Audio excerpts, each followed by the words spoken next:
For nullification of his Building Bridges initiative with former Prime Minister Raila Odinga, President Uhuru Kenyatta has been a bitter man with the judiciary, and his reasons have been explicit. They oppose the bill sometimes not because of its substance, which even its harshest critics concede is good, but because unlike our founding fathers, they cannot dare to imagine a better Kenya for all.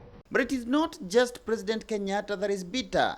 Similar dilemma and anxiety also confronts top frontrunners in next year's Kenyatta succession race.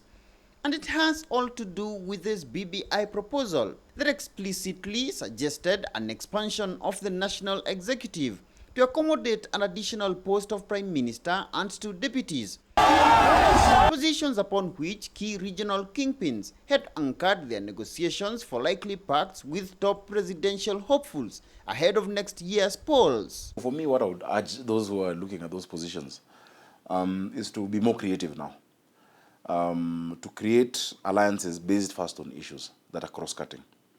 When you create an alliance based on issues that are cross-cutting, it is better than creating an alliance based on the position you will get. Minus BBI, the top executive posts anchored in law revert back to the presidency, the post of deputy president and cabinet secretaries, with Kenyatta's recently created post of chief administrative secretary having been declared unconstitutional by the High Court, with an appeal to the decision still pending in court.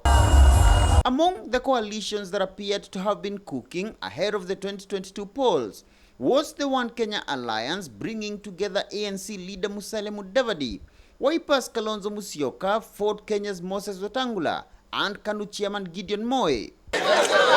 Separately, Deputy President William Ruto had reached out to select leaders, particularly final-term governors, including Kakameg's Wycliffe Oparanya, while the coastal governors, who are all on their last terms, Mombasa's Hassan Ali Joho, Kwale's Salim Vuria, and Amason Kingi of Kilifi, have been in talks to form a coastal party to negotiate for coalitions with other national players, a strategy in which Kenyatta appears to have been at the center, having hosted both the One Kenya Alliance and the coastal leaders to meetings at State House, for what insiders claim is a push to unite several anti-Ruto formations into one coalition to generate a compromise candidate in next year's race. Karibu sana. So where does the fall of BBI leave this push for compromise?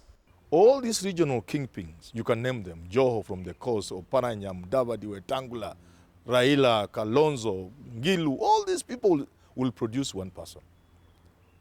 I don't want to call that person a compromise candidate because it will have to be the strongest. And you can't look beyond Raila if he's around and if he's available and willing.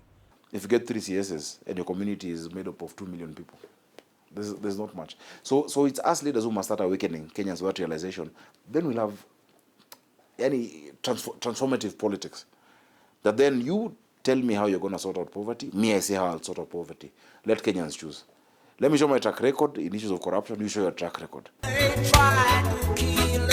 The appellate court is due to hear several appeals to the BBI verdict later this month, but with the strict timelines to a referendum and prospects of further litigation at the Supreme Court, the BBI star appears to be slowly dimming, and with it complexity on political strategies to the 2022 Kenyatta succession race. Muremi Mwangi, KTN News.